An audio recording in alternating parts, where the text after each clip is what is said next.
Welcome to A Canadian Investing in the U.S., a podcast and YouTube channel focused on Canadians buying real estate with host Glenn Sutherland.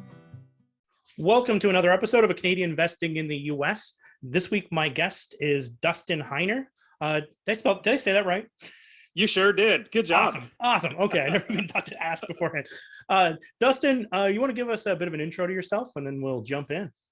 Yeah. So I love investing in real estate, and it's just great to be able to get on great podcasts like yours and talk to great people and just share with us. So I really appreciate you having me on. But yeah, so I'll fast forward to where I actually quit my job, and then I'll go back and tell you how I did it, or at least give you the general story about it. So when I was 37 years old, I quit my job, and I call it successfully unemployed. Basically, I figured out a way to make money for myself and my family without working that dead-end job. And that's when I say job, it's just over broke job, because your boss is paying you just enough to keep you over broke. And so when I was 37 years old, I quit because I had so many rental properties. But let me tell you basically a quick story of how I got into it, what catapulted me into becoming a full-time investor. So all my life growing up, I've always been entrepreneurial. That's, starting businesses, like the idea of having businesses. And as I grown up, I even had a newspaper route. That's where, you get on your bike and you put newspapers inside your bags, and you're riding around at 5 a.m. and throwing newspapers and banging them on garage doors at 5 a.m. So I've done that. I've also had a graphic and website design company. I've had a skateboard manufacturing business, a pizzeria, convenience store. I've always been entrepreneurial, but at the same time, I've been taught, and we've all been taught, how basically to be an employee. Like, you just go to school, you get good grades. Then you go to college, get in thousands and thousands of dollars in debt, get good grades, and then hopefully get a degree, and then hopefully take that piece of paper to somebody and say, give me a job. And I was following down that route, all the while still trying to make businesses. It wasn't really the best, but I was just kind of going down the route. So I was working a regular 9-to-5 job. So in California, where I was living at the time, it was 2006, and before the crash and before everything. And so I was working a regular 9-to-5 sit-down job at a county department, basically a governmental department in California. And my wife and I started having, 3 and 4 kids. And so while I'm working this 9-to-5 job, it's a technology job, just, doing tech stuff. Yeah. Well, my wife had her 4th child, and I go on paternity leave. That's where the dad stays home with the mommy to change poopy diapers and bond with the baby and all that sort of stuff. And I was out for about a week and a half, maybe 2 weeks at most. And then I go back to work. And then that week that I get back to work on a Friday at 3:30 in the afternoon, I get a call from my boss's secretary, like the top dog. I get a call from the secretary, and she says, "Dustin, would you please come to the office?" And I said, "Sure." And I hung up the phone, and I paused for a second. And I thought, why would they be calling me to the office? Like, this isn't normal. This is weird. It's a Friday at 3:30 in the afternoon. And as I sat there, I thought for a second, I said, oh my goodness, a couple months before I went on paternity leave, there was some rumors or some rumblings going on that there could potentially be layoffs in the county that I was working. I said, no way, that's not me. I immediately shook it off because I have so much seniority. There's no way they're going to fire me or let me go and lay me off. And so I got up and I walked down the hallway to my boss's office. Now, this hallway wasn't very long. In fact, it was kind of short, but every single step that I took, it felt like my feet turned into lead bricks.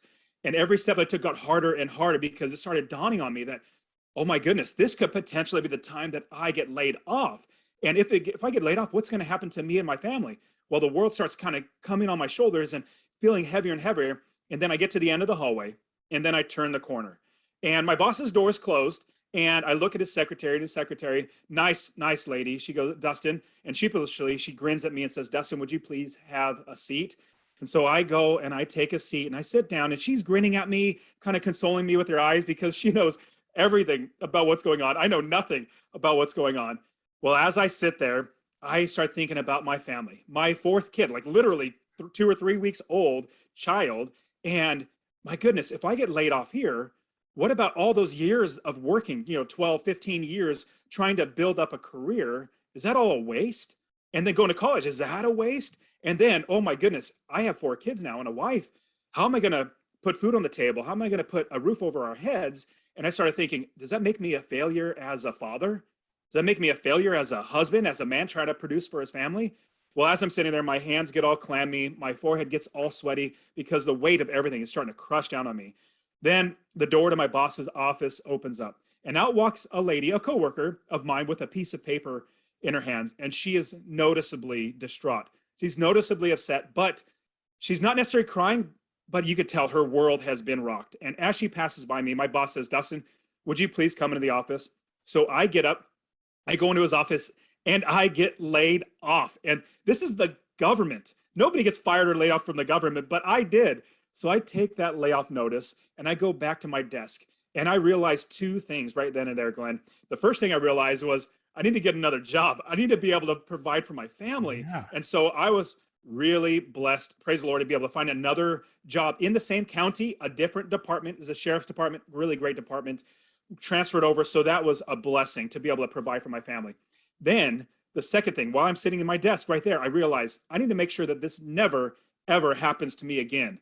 And I thought, my goodness, every time when somebody asks me the question, "Dustin, what is it that you do?" And anytime anybody asks you the question, everybody listening, when you're asked the question, "What do you do?" they're basically asking you, what value do you put in yourself? And I would always just answer with my job. And, "Oh, I work for the county. I do IT work." Well, I'm projecting that value of just my job. And I realized no more will I ever tell anybody my value is in my job. My value now comes from my God, from myself, and from my family. And I now am going to tell everybody I am an investor. I had one or two properties at the time, and I knew I wanted to do that, but I was like, oh, life just keeps kind of getting to you. Yeah. Well, I made the decision right then and there to tell everybody I'm an investor. Now, it may so happen that 100% of my money comes from my job. That's now my part-time job. I am a full-time investor. Fast forward, 3 or 4 years now, got to the new department, bought property after property, every single property making me a minimum of $250 or more in passive income from every single one of those properties. Eventually, I had 30 plus properties, and I realized, my goodness, what am I working here for? Even though I'm making $75,000 a year here, I am losing money. So I went to my new boss, great boss and everything. I said, "Boss, I'm laying you off," well, jokingly. But I said, here's my 2 weeks notice. I'm done. And my boss says, "Dustin, what are you going to do?" And I said, "I'm not going to do anything. I literally own real estate. It works for me without me working. I make money in passive income." And I got to round out the story by sharing this, Glenn. So if you remember that story of me walking down the hallway to my first boss's office that got longer and longer, I took this last walk away from my job to my car. I was working in the downtown area, parked 1.5 miles because I was frugal. I'm still frugal, but I didn't want to pay for parking. But I've taken this walk thousands of times. And this last walk, I felt like I was walking on clouds for the entire 1.5 mile walk because I knew I would never, ever need a job again. So everybody listening to this, you need to know that your value is so much more than anybody could ever pay you. And this is how you know this for sure. Your boss is paying you just enough to keep you working without quitting, but not so much money that takes money out of their pocket. And so when you start getting paid for the value that you're worth and the value that you bring to anything, nobody's gonna be able to afford you. And so now I look at myself as being successfully unemployed. Now all my time is continually building my real estate investing business and then getting on great podcasts like yours and just sharing with people that it's absolutely possible. I'm just like your next door neighbor, just somebody that just figured it out. Hey, let's work together. So I'll pause that story. You probably got some questions that you might want to ask. Well, lots of questions. We can go down different paths, but even still, so you just left your job. I'm guessing that there was a couple things you had to get in line beforehand. Like what was there financing stuff you had to do beforehand? Was there crap funds? I'm guessing you don't just I'm like, I got about 30, it probably makes around enough cash flow, I'm out. I'm guessing there's some more stuff that was in there. When I started investing in the US, I did it by myself and had to go through the growing pains of doing that. GlennSutherland.com/coaching. A 12-week coaching program done 1 hour per week over Zoom from the comfort of your own home. Classes are kept to 5 people to be able to answer everyone's questions. Shortcut the process. Make fewer mistakes. Curriculum available at GlennSutherland.com/coaching. There's a lot. Yeah, you're 100% right. And a couple of things like my wife said, well, we have mortgages. We need to pay off those mortgages on, some houses. We have extra money. Let's just pay those off because I want to get rid of that debt. And I was like, well, that's money I could spend to buy more properties. And she said, no, if you're going to quit, we got to do that. So that was one thing. Definitely having emergency fund is a big deal. Having insurance, but then also building up the amount of money that you have saved on hand as well as your passive income coming in to buy more properties. I didn't want to just replace my income and, cover the expenses. I also wanted to continue to grow my business. So this is what I did. So this is exactly how I planned to become successfully unemployed or, retire early. Yep. It was where what I did was I said, if I make $250 a month from every single property that I buy or more, some property, I remember I started back in 2006, those properties that I made $250 a month, now I'm making $500, $600, $700 a month because rents go up, which is fantastic. But here's what I did. I thought, if I just extrapolate that out or just multiply it out, $250 a month is $3,000 a year. I'm like, that's a fantastic amount of money. So from there, if you bought 10 properties, that's $2,500 a month. That is $30,000 a year. I'm talking about US dollars, obviously. $30,000 a year in passive income, not working. And then 20 properties is $5,000 a month, $60,000 a year. And I just kept scaling it up from there. I said, if I need to replace my income, this is what I need to do. And then that's how I took step after step, buying the next property, buying the next property, buying the next property. Eventually, like you said, I had my bases covered, like emergency fund, paid off a lot of the mortgages. So now they're mostly free and clear, had a lot of passive income coming in, and paid off my house, which was great. So all those debts are just gone. It's been amazing. It's just realizing how to scale up the business. I think a lot of people are hearing this and they say, wow, that's a lot of properties. A lot of people that leave their job, including myself, I've found that I have to set up multiple streams of income just to try and even out those things. Because say your property makes $250 a month, but then you have a tenant turnover or different things happen. I had in my early investing career in the US, I ended up having, 6 properties go vacant in the exact same month. And it was it was a lot. It was a lot back when I only had 10, and it's just like, that's a lot in 1 month, right? So I'm guessing that I'm speculating that there's probably some more streams. How do you overcome that? So after I quit I definitely made sure that I had well above enough money. In fact, I learned that lesson before I quit my job, exactly what you learned, Glenn. So there was one year, it was probably like year 4 or 5-ish. It took me about 9 years from beginning to end to quit my job. But maybe 4 or 5, maybe year 6, something like that. I was like, oh man, this is great. Look how much money's rolling in. I still have my job. I got my paycheck. I just started spending money. And I wasn't really being too conscious about what I was spending. Yeah. And that set me back because I bought a house. I had a couple vacancies. I was doing a repair, and the new house that I bought was, cost money. And so I had so much money go out. And then I also had so many expenses on like 10 of my properties. I was like, like I'm literally having to go into debt because I just spent way too much money and traveled and did some fun things. And so I locked everything down. I said, okay, we need an emergency fund. We need capital reserves, basically money on hand for your business, and run myself, like our family, on a budget where we're not just I want to do that, or I want to buy that.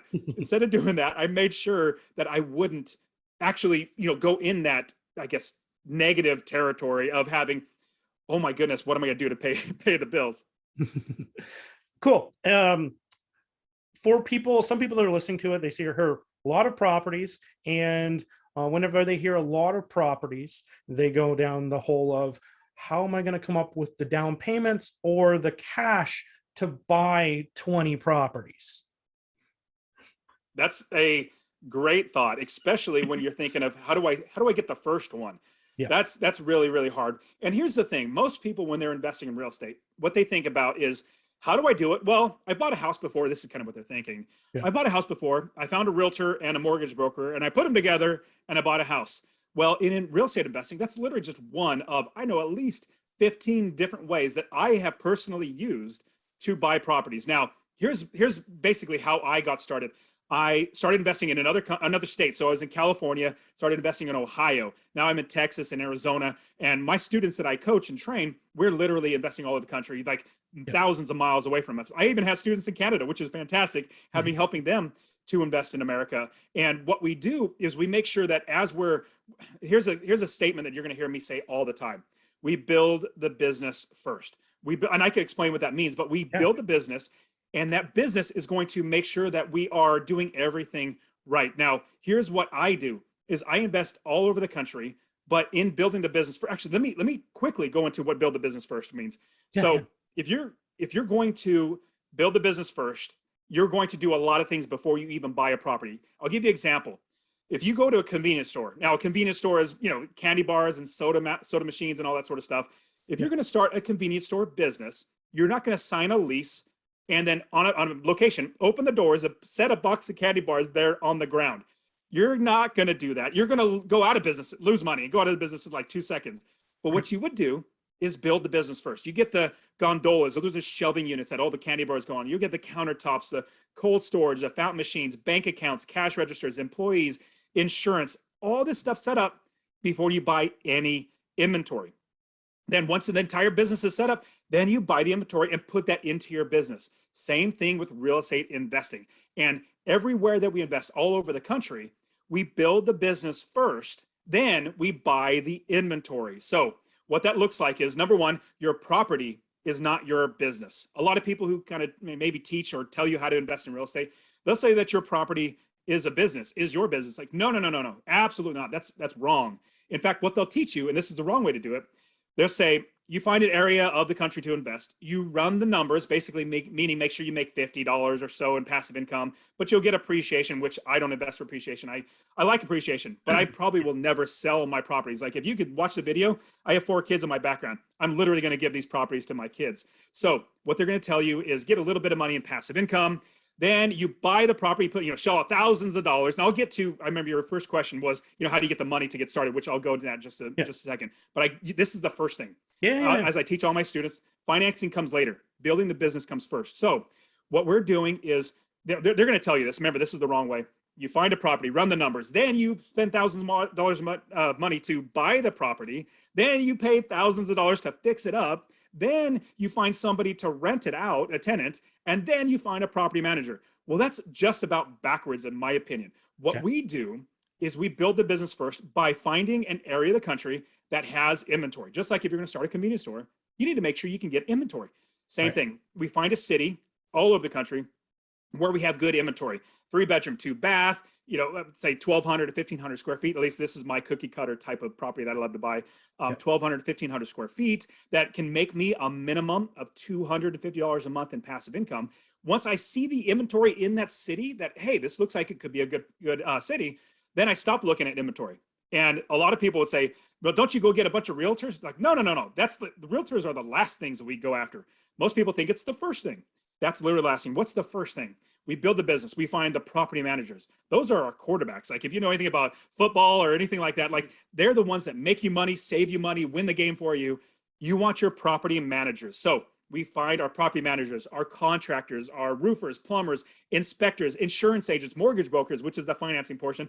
All these other people in the business. Then we find wholesalers. I love wholesalers. They basically help you find properties too. Realtors, as well as other investors, all these other title companies. We build the entire business before we buy any inventory. Then once that business is built, we have a property manager that's actually going to be able to manage the property or want to manage the property.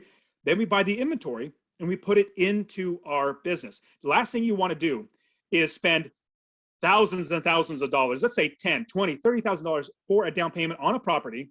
And after you do everything other people tell you to do, find the property manager last. If you can't find a property manager, you don't have the asset anymore. It's a liability. I've had lots of people come to me and say, Dustin, this is happening. I can't find anybody to manage the property. I've already bought the property. What do I do? I'm like, well, you should have started first by building the business first. But we can go through all that. I can help you out to fix this. But this is what we do. Build the business, and then every piece of inventory we buy, a property, is a piece of inventory that we put into our business, because the business is going to work for us. If I give them business rules, I don't work at all, which I'll get to in just a second. But I know I'm talking really fast and throwing a lot at you. It's good. Okay, yeah. So what I do, we buy the properties and then we put it into our business as inventory. That's how we can scale the business. That's how I scale my business. Instead of saying property is a business, now the next second property is a business, now third property is a business. No. We have a business that owns inventory. We put it in. Now, what we do in order to scale the business is literally implement other people to, or not implement, hire or get other people to send us deals, find other people to give us money. So getting quickly back to your financing portion, I personally took $17,000 of my wife's money. We just got married, been married 6 months. I wasn't taught to save. She was. And so I didn't have any debt, but I wasn't taught to save. So I said, hey, honey, we just got married. Can I take your money that you saved and go buy a house with it? And she was very hesitant. Praise the Lord, she actually said yes eventually after I encouraged her and showed her how it would work. And then I bought that first property. Then what I did was I refinanced that property because I bought with equity. There was equity in the property. So I cashed out refinance, which is a tax-free loan. We can get to that. It's just amazing. But I took that money, pulled that cash out, then bought the second property. Then, because I bought that second house with equity, basically I bought it for lower than it's worth, I refinanced that house, pulled my cash out and the equity again to buy the next house. And I did that over and over again. Now, for somebody getting started, if they want to get started, definitely it's much easier to get started if you have over $10,000. Like actually, I'll say most of my students, I don't take any student that has less than 10,000 US dollars just because it's so much harder to get started. It's possible. Don't get me wrong. It's possible, but it's very hard. But here's, like I said, I've used so many different ways to do financing, like a mortgage broker, obviously. I've used hard money, private money. I did seller financing. I've even used a signature loan where you just go in a bank and say, hey, here's just like my credit. It's an unsecured line of credit. And they gave me money. I've even used a credit card. I kid you not, Glenn. And this is an advanced strategy because I knew my business. I knew that this money I'm borrowing would help me to buy this next house, which that house would pay for this credit. All that to say, it's an advanced strategy, but I use a credit card to buy properties.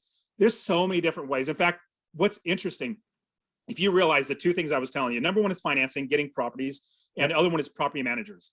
So I have my own YouTube channel where I literally just give out all this content for free. The most watched videos are how to get financing. That's not that hard to get financing, but most people watch that. That's like the highest viewed one.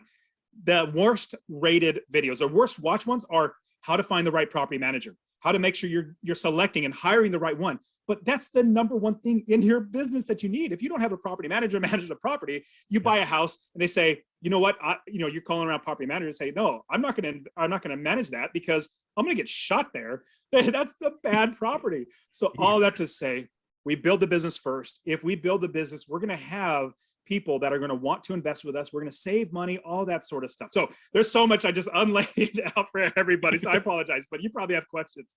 Well, yeah, and we could also go down like about 30 paths from that. I know. But I guess maybe we'll go over some of the things that I've been going through. Maybe you have the same challenges, but as you're scaling and you're getting up into the 20, the 30, the 40 properties, is keeping track of these, even with property management. What kind of systems do you set up with these as you've grown? Because even if you leave your job, the idea when you left your job wasn't to go spend 40 hours managing managers. Not at all. Yeah, absolutely. And so many people have heard of the book, The 4-Hour Work Week. I think working 4 hours a week is for suckers. I don't work 4 hours a week. I don't even work 4 hours a month on my properties. And this will definitely get to answer your question. Mm-hmm. I maybe work 30 minutes a month on all my real estate investing business. Now, the rest of my time, I hang out with my family. I go to the gym. I get on podcasts and talk to great people like you because I've set up the business. I have a business that runs, and I set up business processes and systems in place that run without me. I'll give you a quick example. Like I've already walked through building the business. Yep. Now that I've built the business, now I need to tell everybody how to run my business the way that I want to run it. Now, if they have other landlords that want to run their business differently, that's fine. You run my business, property manager, realtors, and inspectors, like everybody, you run it the way I want it. So I'll give you an example what that looks like. For property managers, what I do is I tell them rent is due on the 1st. It's late after the 3rd. On the 4th, you start the 3-day notice, which is the 3-day notice is basically, you have 3 days to pay or we're going to start the eviction process. Once that 3-day notice is up, then we literally start the eviction process right then and there. It's a step-by-step process. You do not go against this. Now, if somebody's been in the house for like 2 or 3 years and they have a little hard time, like, yeah, we could bend. But if they've only been there 6 months, like, no, this is what, just like if your mortgage broker or your bank, you say, hey, bank, my son got arrested. I need to use all of my mortgage to pay for them to get out of jail. They're like, we don't care. Like that's a bummer, but you still have to pay your mortgage. If not, we're going to foreclose on you. Same thing, what we do in our business.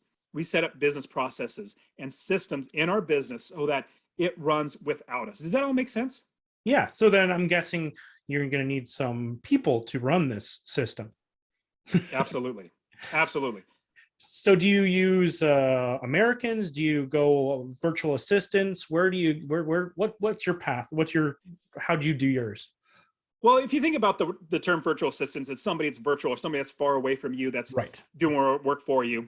So here's what I love. Yep. I love to hire experts. And I'll give you an example who's not an expert. Zillow.com. It's most people know what Zillow is. Oh, yeah. Zillow.com's not an expert. Realtor.com, Redfin, Trulia, like all those, they are not experts. Even the areas that I have, 10, 20, 30 houses, I'm not the expert in that area. I will literally say, like, my students come to me, hey, Dustin, you invest in this area, this city. I'm like, that's great, but I'm not the expert. I'll give you a little idea, but who are the experts? Those are the people literally there on the ground. So I would say, yeah, I probably have lots of virtual assistants, meaning property managers and everybody that's away from me. But what we do is we hire the experts literally there. And this is what an expert looks like. Let's say you're looking at a property. We've already built the business first. We already have the property managers. We already literally have everybody working in our business, and we're looking at our next property. With that next property, I say, okay, I could probably buy it for this much. And then I go to my property manager. I say, property manager, this is the property I'm looking at buying. I ask the questions, how much can it rent for? Will you manage the property? What type of tenants are we looking for? What's the vacancy factor? These sort of questions that they would know. Zillow is going to tell you, let's say you could rent it for $1,600. This is what you could probably rent it for. But I talk to my property manager, the expert. I'd give him the address and he'd be like, oh, I know that area. In fact, I have a house like, a block away. We tried to get $1,600, but we couldn't. We could only get $1,400. Like, oh, wow. If I would run my numbers at $1,600, like Zillow's telling me, I would not be where I need to be. I'd be actually maybe even losing money. So we hire the experts, the realtors, the inspectors, the experts on the ground. But the key is when you're building your business, just like you're building any business, you need to hire the right people. And here's a saying that I need everybody to remember. Okay. You hire slow, but fire fast. You hire slow, like your property manager, you want to interview them 2 or 3 times, not through text, not through email, literally calling them on the phone, making sure that they're punctual and calling you back. Like if they take 3 or 4 days to call you back before they have your money and your business, imagine how hard it's going to be when they already have your money to get them to call you back. So we hire slow, interview them over and over again, basically, multiple calls. And when they fit in our business, we can actually tolerate them on the phone. Like you don't want to be talking to your property manager, oh, this guy again. Hello. You want that. You want a good person in your business, just like you're hiring any employee. The downfall that people fall into when they're listening to other people who teach this, they say, okay, I have my property. That's my business. Now let me just find somebody and just throw somebody in there. No.